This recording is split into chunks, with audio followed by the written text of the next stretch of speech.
Welcome to Meet Me the Movies. I am Noel Manning II. So good to have you join us. We always get excited, and the energy level goes up to at least 6 when we talk movies with you. Not and that high. Really Not happy. that high. And you know, with Douglas Davidson over here, Douglas Davidson, he actually brings it up to at least a 6.5. And a half. So yeah. we're a whole glad half. for that one. And Thomas is going to come in after the break, and maybe he'll go up to 6 3/4. But then I take a nosedive. that's right. Aww. Well, Ned Ryerson over here from Case Western High, he does take it down a little bit. You've been real popular this past week with Groundhog Day. And, do you still do that belly button whistling thing that you did back in high school? That trick? No, that got me in trouble one time. Okay. I did that in the wrong place. Well, Phil Connor said hello, and he's looking forward to having you on the show sometime talking weather. I can't wait. Awesome.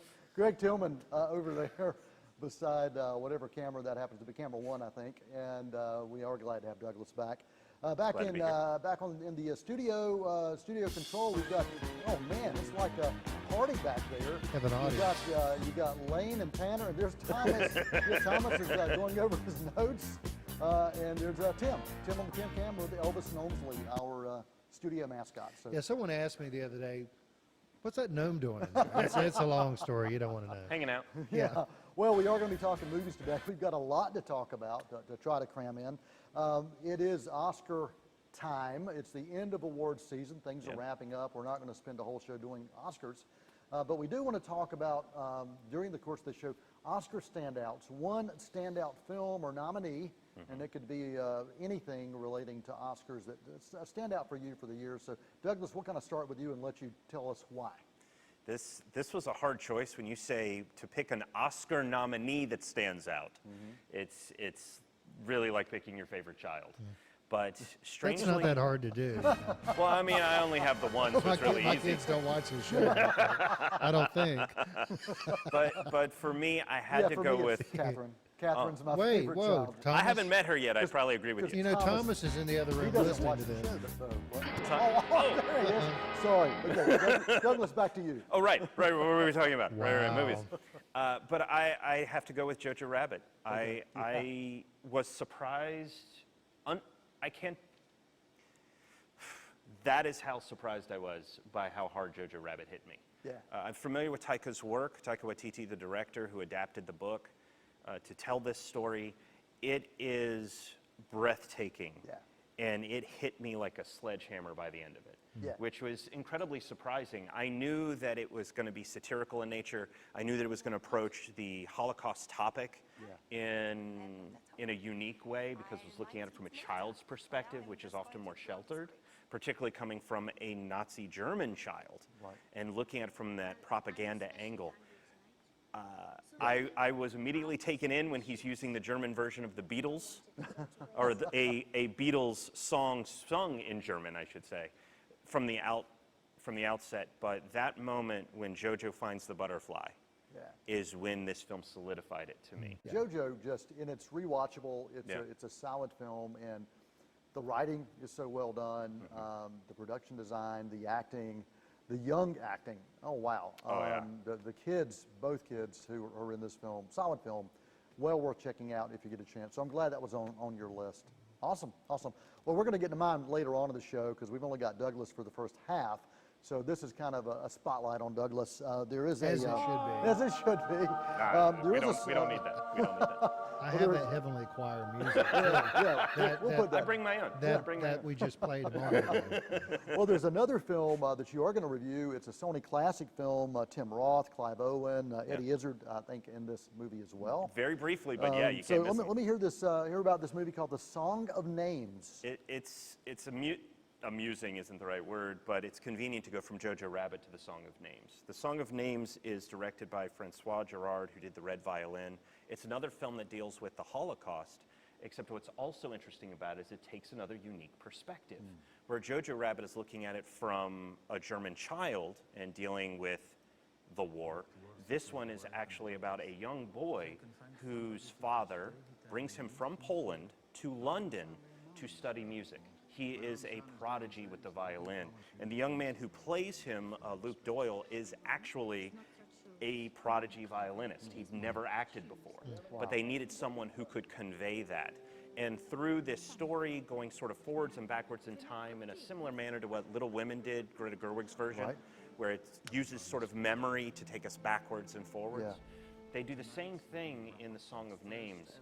And it's a mystery because the film begins with this prodigy as a young man about to give this concert that everybody's been waiting for, but he never shows up. Wow. And 35 years later, Tim Roth, as his friend grown up, starts to find little clues that leads him to where his friend ended up. Ooh, wow. And in finding out that story, it's captivating, it's beautiful, and particularly someone as myself who has grown up with a variety of stories around the Holocaust, and watching this around Holocaust Remembrance Day was incredibly powerful. Wow. And it's expanding into more and more theaters since its December 25th release. Cannot recommend it enough. Awesome. And your rating for this? Solid A. Solid A. Solid A. Movie Song of Names. Where does the title come from? Is that a I would spoiler? rather leave that Good. That's for fine. the audience to discover. Awesome. Okay, Song of Names in select theaters now. It is a Sony classic. We're going to go from films in theaters to films you can check out on home delivery. This is a movie that I really wanted to see in theaters, and it did not stick around long. Which is a shame. Obi-Wan Kenobi in a Stephen King film. I mean, it doesn't get much better than that. You know, you put those two together. Dr. Sleep is now out for home delivery. So you've had a chance to look at all Did he play Obi-Wan in this movie? Yeah, he did. Well, he's got the shine, so a little bit. A little bit. I really want to see it. You will love this movie. So you got a chance to look at all the behind the scenes, and is there an Absolutely. extended cut as well? It's not just an extended cut by 30 minutes, it's the director's cut. So Mike Flanagan, who he did Gerald's Game back in 2017, but most recently The Haunting of Hill House, if I remember right is the name, for Netflix. And he's sort of gotten this great following because of those two projects. And he adapted Stephen King's 2013 book. And with this director's cut, which is the only version I've seen, it's 3 hours long. I can't recommend it enough. Wow, okay. I saw The Shining as a freshman taking a class where we read the book and watched the movie, and I left it unimpressed. Yeah. And I recently rewatched The Shining in preparation for Dr. Sleep, and what Mike Flanagan has done not only takes all the things that bothered Stephen King about the Kubrick adaptation, but also adapts the book itself in a beautiful way where it's sort of its own thing, that it is a wonderful successor to The Shining. It's a companion piece. And where The Shining is a film about addiction and about our failings and our rage, and Dr. Sleep becomes a film about healing and about catharsis and about how when we hold on to these traumas, instead of dealing with them and forgiving ourselves for them, how we can actually heal and move on. All centered around a story that is so phenomenal, with performances so great from Rebecca Ferguson as Rose the Hat. Just every time she shows up, you want more of her. And it's a phenomenal performance, in fact, from the newcomer Kylie Curran, I believe. She's only done one other thing before this. This really sort of puts her on the map. I want to see more of her. And just her relationship with Ewan McGregor is so phenomenal. And the behind-the-scenes features, there's about 3 good ones, varying in length, totaling about 35 minutes. But the little bit of details that if you loved The Shining, this just really showcases how much effort and thought Flanagan put into recreating that to help sort of, as I said earlier, marry these two stories together. It is, I cannot recommend the director's cut enough, because he didn't just take, he himself worked with Warner Brothers to add new scenes, alternate scenes, or extended scenes. So this isn't just, here's deleted scenes we put into the movie. He sort of handpicked what goes in there. So if you've never seen this, just go straight to the director's cut. Watch his version of the film. You won't regret it. Yeah, I wanted to see it. I missed it. Yeah, and now now I loved the book. Absolutely loved the book. You're going where I was going to go, but go ahead. But Kubrick's film, there were things I liked about it. Actually, some things I loved about it. The production design, some of the, kind of the technical aspect. Oh, absolutely. Nicholson was just crazy fun. Yeah. But the movie itself left me wanting more. Same thing. Yeah. I never really cared for The Shining. The mini-series of The Shining, Yeah, with the guy from Wings. Steven whatever. Weber, Yeah. was a better adaptation. Even King liked that one Yeah. better. Yeah. Yeah. So I would recommend that. Can if you find that one? Yeah. Is that one available? Actually, you can find it on my bookshelf with all of my other DVDs. You know what? That doesn't help anyone watching this. Yeah, you can. Well, you they can just Well, contact wait a minute. Noel, right? Maybe. What's your address? Amazon, you can check it out, and Okay. you can purchase it. I don't know if it's available Streaming. for streaming, but you can purchase a copy of it. Yeah. But great. And your rating for this? Solid A. Solid A. I absolutely loved All right, it. for Dr. Sleep. Well, I'll do another segue into Stephen King. If you love Stephen King, there's never too much Stephen King to go around.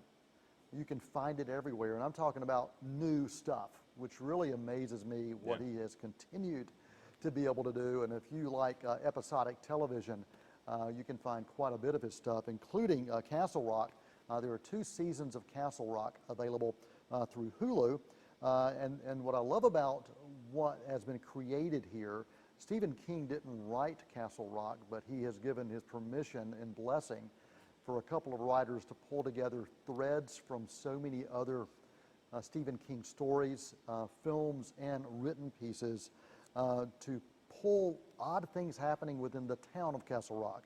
So just within season 1 and 2, which has wrapped up not too long ago, you'll find connections to Shawshank Redemption, Misery, Salem's Lot, Cujo, The Shining, It, and much more. And it's done incredibly well. It's not perfect by any means, and the way that the series is put together is an anthology. And so season 1 follows one storyline, season 2 will follow another storyline, but it all takes place within that town and the surrounding towns from Castle Rock. Just a heck of a lot of fun. I appreciate the anthology format because there is typically closure at the end of that season. And season 2 follows, if anybody is a fan of Misery, it follows the lead character of Misery that did the breaking of the legs. So you kind of see her pre-story. It's worth checking out, and so I'm giving both seasons a B+. It's worth your time. So if you like Stephen King and you like twisty nightmares, hey, go for it. Unless you are prone to nightmares, and so. I am. I typically Really? don't. Yeah, I typically don't dig Stephen King. I don't really read his books. I loved The Green Mile and Shawshank Redemption, the short story that it's based around. But his movies is more of where I've come in because I can handle that a little bit more. Cat's Eye, stuff like that. Loved Cat's Eye as a kid. And you just don't watch them before you go to bed. Yeah. You know, Yeah. you learn. You learn. Although you could with Dr. Sleep, not because it'll put you to sleep, but it's one of those strange Unlike things this where, show. much like Kubrick, where the tension came from knowing something was going to happen. This film doesn't rely on jump scares in that same way. So the nightmares, if you will, Gotcha. won't come after this. Gotcha. All right. Well, Douglas, thanks for joining us. We're going to Absolutely. take an intermission. We're going to come back, talk about another Stephen King series you may want to check out. And also, Thomas Manning is going to give us a look at the new documentary on his main squeeze, Taylor Swift. That and more right after this quick intermission. They're gonna put me in the movies. They're gonna make a big star out of me. Hi, I'm Shara Miller, the host of Artworks. Each month we bring to you wonderful, talented artists from here in Cleveland County and the region. We have artists, we have potters, we have painters, we have musicians, we have actors. We just have wonderful artists that come to you and tell you about all that they're doing, their creativity, what inspires them. Join me here on Artworks each month on C19. You can also watch us online at C19TV. These days, having a secure job really matters. Take plumbing, for instance. No matter what's going on with the economy, there will always be a need for professional plumbers to fix problems, help finish a new home or renovation, and make sure the plumbing works just right. Plus, professional plumbers can make a very good living. CCC offers what you need to get going with your career as a plumber. We have a fast-track certificate program to give you top-notch residential plumbing skills and knowledge of code requirements. Our more in-depth diploma program can give you the technical know-how and skills to handle residential and some big commercial projects. You learn how to lay, install, and maintain piping fixtures and systems for gas, hot water, drainage, sprinkling, and plumbing processing systems in any environment. Job security, good pay, professional status. Now the question is, are you ready to start your journey today? They're gonna put me in the movies. They're gonna make a big star out of me. Welcome back yeah, to you Meet Me do. in the Movies. It's here. Yeah, never mind. Anyway, Noel, Tillman in the second. Oh, we're back. You got Mr. Tillman there looking at his list going, hey, you didn't let me know Jojo Rabbit was on the rundown. And then he said, oh, yeah, you did. Well, you didn't put it in boldface. I have to have things Bold jump out at me. face. All right, Yeah. Ned Ryerson, Make a I note. will do my best. What is it, Needle Nose Ned? Needle Neck Ned? What was it? Do you remember, Thomas? I don't know what you're talking about. You never Yeah. watched Groundhog What? Day. I didn't, unfortunately. Dude. I know. Really? What the heck are you doing on the What show, kind of man? father are behind. you? I'm a That's horrible right. We've already father. had a conversation. Yeah, we've had many conversations. We already have a fractured relationship That's here. exactly right. Well, before the break, I was talking about Stephen King, and so was Douglas, who I think is hanging out with Tim back there in Tim Can. He's somewhere. There he is, waving some crazy hand like from Cousin It. or something. But we talked about Dr. Sleep, which I really want to check out, the director's cut. Also talked about the Hulu series that is available for watching called Castle Rock. There's another series that I want to recommend. This is HBO. The season just started, so it's 4 or 5 episodes in. The show is called The Outsider, and it is as good as you would expect from an HBO series. This is based on a Stephen King book, and it follows this crime, this death of this small kid, and the Little League coach is arrested for the murder. Claims he didn't do it. There is proof that he didn't do it, but there's also proof that he did.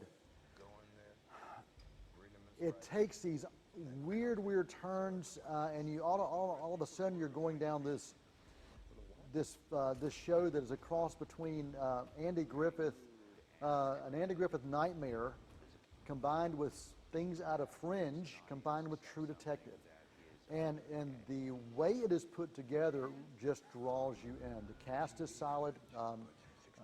We've got Jason Bateman as a lead for the first few episodes. He's always good. And he also directs one of the episodes, and I was watching it, and I was just blown away by the way it was directed. Did not realize he had directed it until the end, and I was like, wow. I mean, I even got Thomas to come in at one point, said, look at this shot. Look at this shot. I cannot recommend this enough. It's early enough, and you can check it out. Even if you don't have HBO, you can purchase them on demand. But highly recommend. So far, I'm a solid A. And the movie Harriet, who was the lead actress in Harriet? Cynthia Erivo, I believe. There you go. Good Yeah, job, yeah. Thomas. She also has a part in this.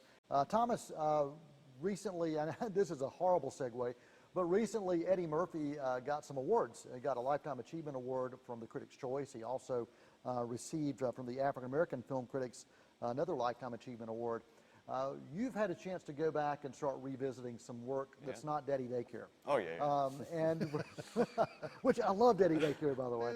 But Beverly Hills Cop was a film that Thomas had never seen, and I said, let's revisit this, and also let's see if it holds up to the time. So give me your thoughts on this movie that goes back to 1984. Yeah.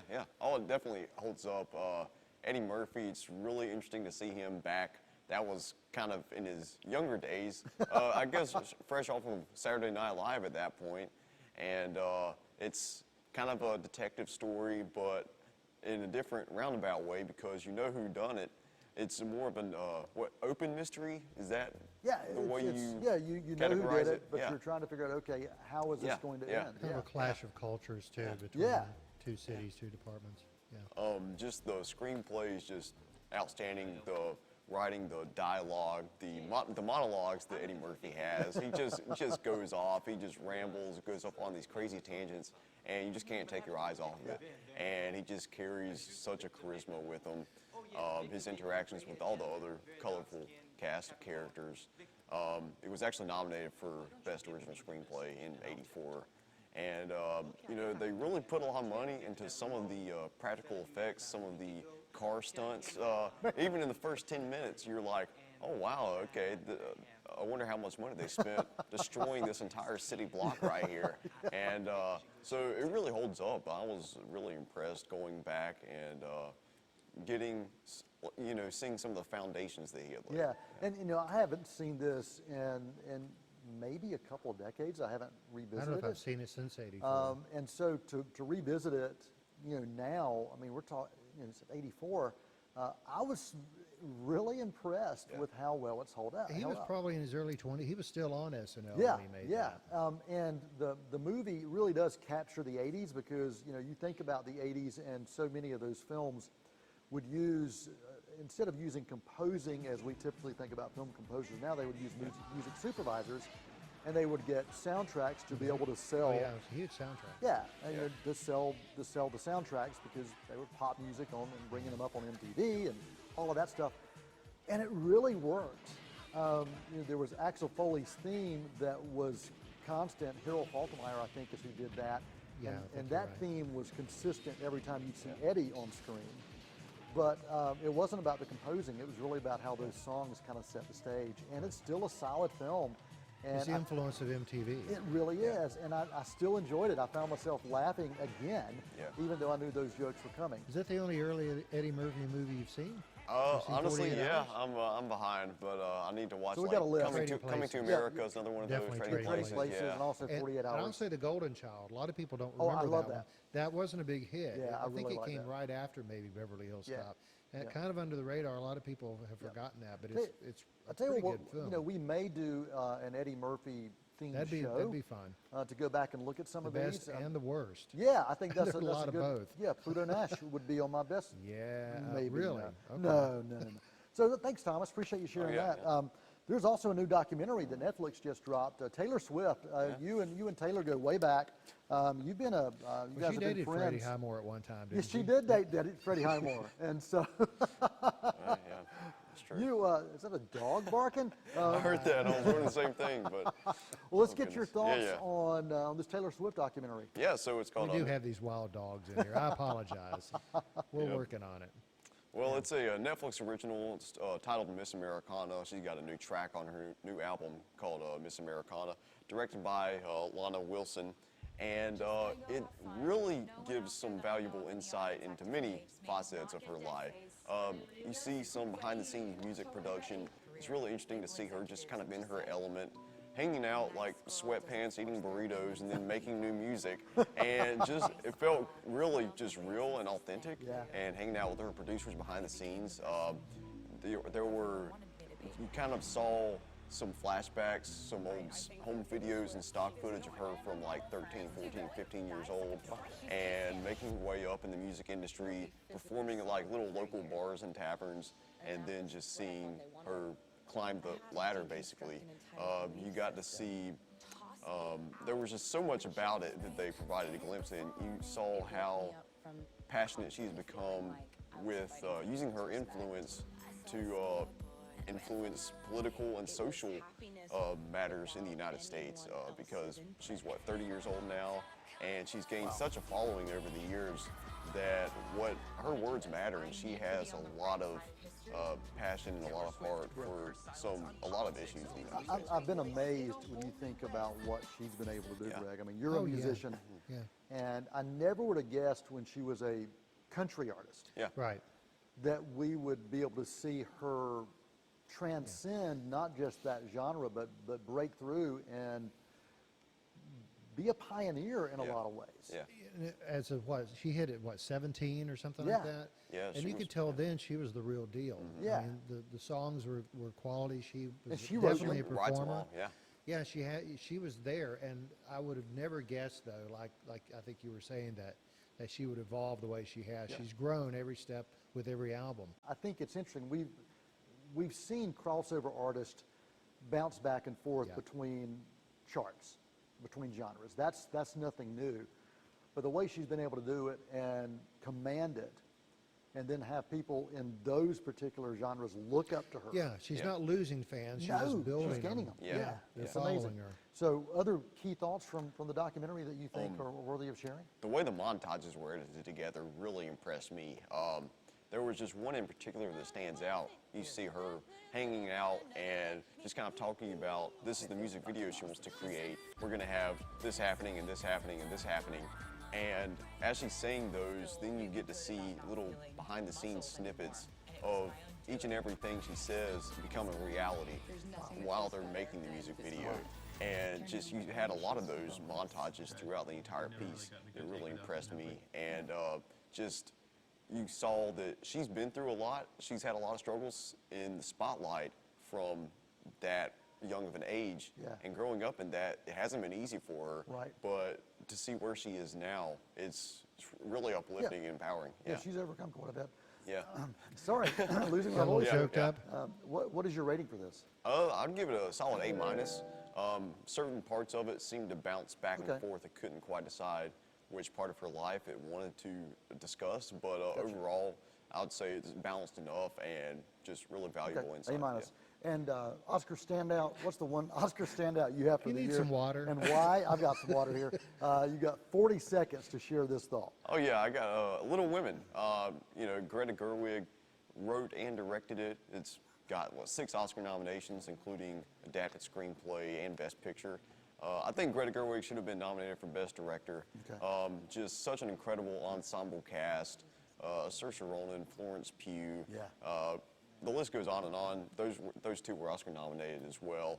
Just an incredibly beautiful and warm story. It just it'll lift you up one minute and break you down the next, but overall just left me with a warm feeling. And a good movie to watch with your sister as well. Oh yeah, yeah. right? I watched it with my sister Catherine, and well, I don't know if I should say, but she cried a couple times, and Sorry, you I'm know, not laughing and crying. I'm really not. yeah.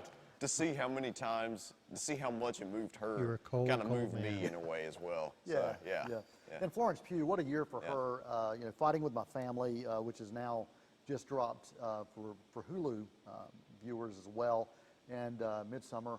So she's had just an amazing year. So my Oscar nominee standout is Parasite, which is just been the awards show season darling, and rightfully so. It is a film that transcends culture, it transcends language, and I've loved this film on every single level, and I want to thank Eric Martian back in, he's a film critic in Canada, and he and I connected back in October for the Irishman premiere, and he said if you don't watch any other film this year, watch Parasite, and Thomas and I did, and we were just blown away. And so every award that Parasite's been getting, it has earned.